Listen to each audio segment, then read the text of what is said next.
Hello everybody, Thomas J. Barkowski with some more Oldhim practice for Proquest Season 3. And calling Indy, this is a Wesley Dong variation of his Oldhim deck that he finished number 5th in Worlds. So let's get some, there's no games available, so just do a little refresh. We'll get Oldhim, cool Oldhim, I'm bringing the Sledge. I'm going to put in the Staunches, I'm put on all the D-Reacts really, the 3 Oasis, the 3 Staunches, and the 3 Sinks, that's my sideboard. And then I take out some other cards because I plan on blocking for 2 and then using 2 to swing Sledge, and I don't want to have a whole lot of cards in my deck. I don't want 66 cards, 69 cards. It's going to mess up my blue to red ratio.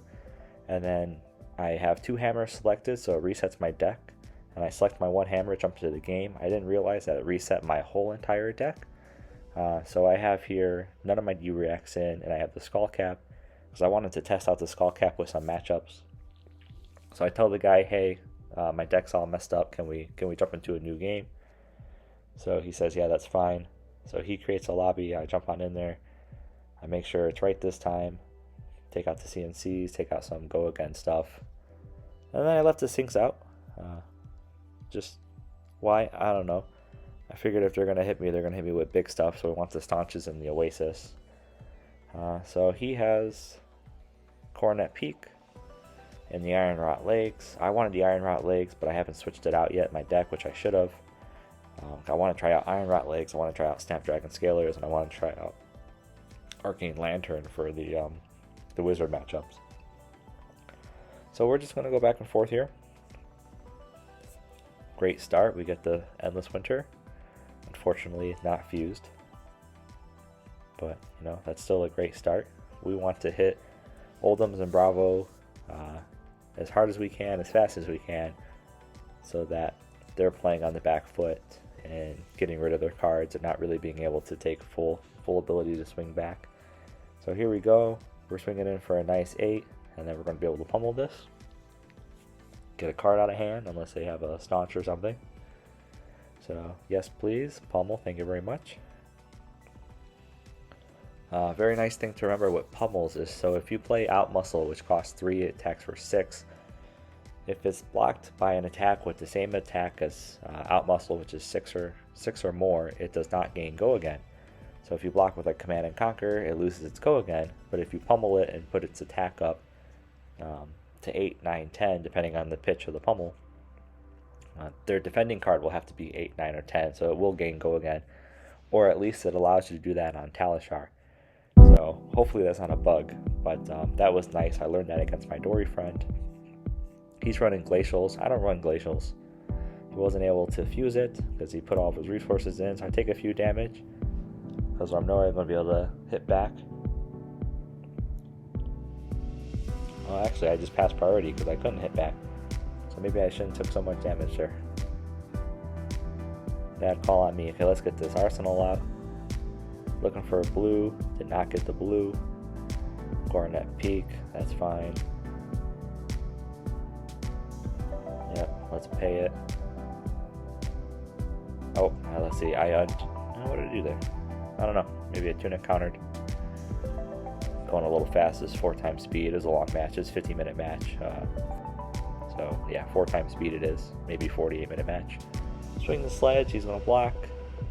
Luckily for me, he's running Winter's Wail, which is nice, because he should really run the Sledge and threaten 6 every turn instead of threatening 4. You know, that 2 attack difference over 20 turns definitely adds up. He undoes the turn, so we just redo it again. Take this Spinal Crush for 9. I got the nice Staunch, you know, waiting there for when he hits me with something big, something dominated. Don't have to worry about it, so that's probably going to stay there for a while. This was a couple days ago I recorded this. So let's see. He's only blocked. There he goes. Blocked for 6 and the Frostbite. The Frostbite really doesn't matter in the mirror because I'm not swinging twice 99% of the time. You know, I took out the Out Muscles, I took out the Zealous Beltings, so the only time I'm swinging twice is if I go into a E-Strike, into a Hammer. I have to have a lot of resources to do that. Gotta have a full grip to make that happen. So, you know, just swinging 6 here. He's got some D-Reacts. So this was actually a really good game.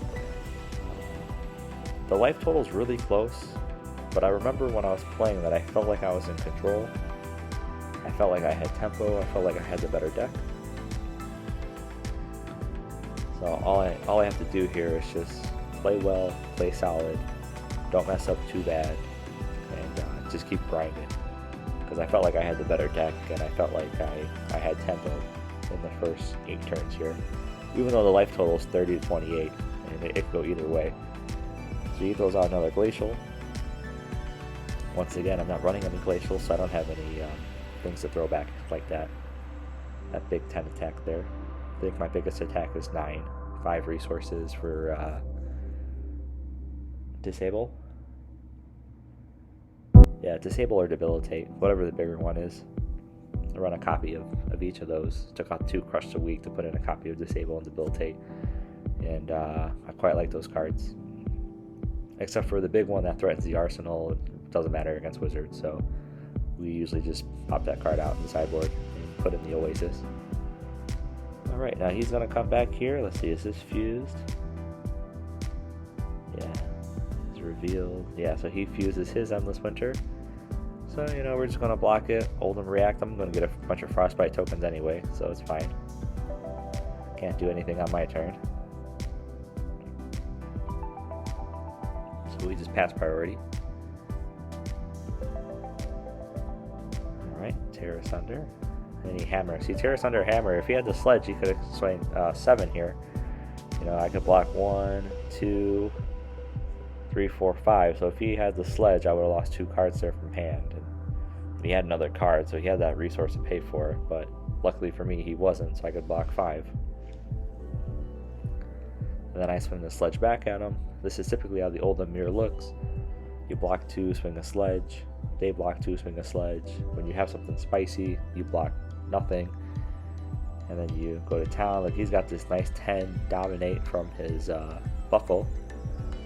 But not as good as Tear Asunder, because if it hits, it doesn't matter. It puts a -1 on your equipment compared to getting rid of 2 cards like a Tear Asunder would. So buckle, I don't run any of. I don't think the card's bad. I just don't have room for it. I don't think it's good enough to make room for it.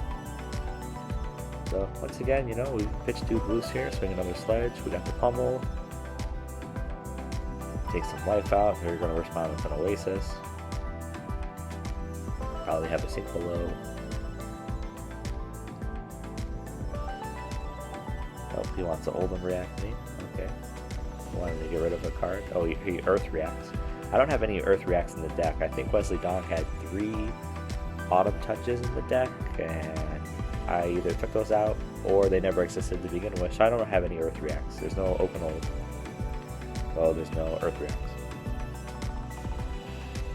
Alright, let's see. We get another Tear Asunder here. He's able to block it all out with Oasis. Oof, back-to-back Tear Asunder turns. Brutal for this guy. Great for me, brutal for him. Once you hit like halfway through the game and their armor isn't really there, Tear Asunder becomes so valuable. Such a good card. Second cycle, Tear Asunder wins a lot of games, for sure. Unless you're playing Icelander. I don't ever Tear Asunder into Icelander, because paying those 3 resources, and I still have to swing the Winter's Wail, the Sledge for 3-4 resources. If they instant you with a blue from Arsenal and give you Frostbite or multiple Frostbites, like an Ice Eternal, you won't get that attack off.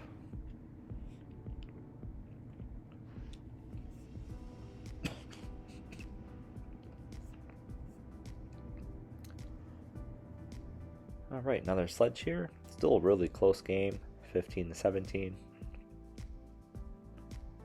Slowly but surely making our way there. He's got a couple more cards in his deck, but I definitely feel like I have tempo. Definitely feel like my deck is better. Now we're swinging Chokeslam for 8. I was drawing really good in this game. And then he busts out the Steadfast. I think he pulled out Steadfast earlier in the game, and I was really surprised to see that. But I just felt like that and Buckle, his deck just wasn't the quality deck that I was playing, even though it's close. getting greedy here with the go again. 5 go again. They don't really have any disruption, so we're gonna boom bada bing here. He could have Oldhim reacted. Then I couldn't have swung the sledge there, but maybe he didn't have the ice card or he didn't think about that. Nope, he had the glacial footstep, so did not have the ice card.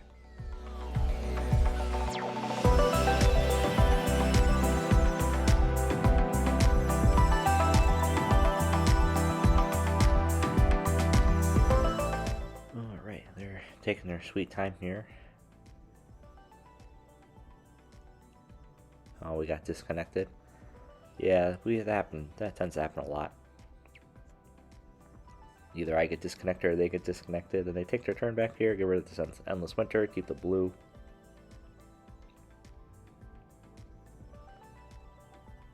Now they're going to swing 4. I can block 4. I get to keep this nice Oasis too, because I have the tunic counter, so I can still swing sledge with 1 blue.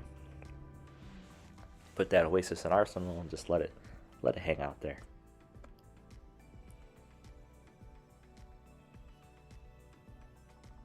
Alright, 2 Oasis, we'd like that. We're going to get rid of one of it, unfortunately. I think Oasis is a really underrated card. Very nice, very powerful. Yep, Winter Whale for all these Winter Whales for 4. Could have been sledges for 6, so, you know. He's definitely losing the battle there. Especially now we're 21 turns in. Looking at about 20 points of damage he lost throughout the game. And then we come in with this nice Dominate. Oh, he's got the Staunch. Of course he's got the Staunch. Only a Guardian, right? Come in with 8 Dominate, not a problem. They just block it out. They can't do anything on their turn. So let's try another 8 Dominate. Oh, we go for the juice. We swing 9.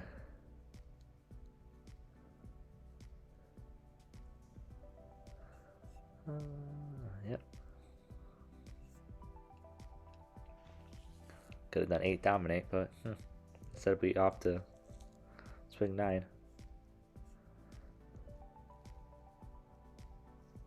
We can pummel the sledge, hoping he blocks 6, and then we can just pummel it, game over.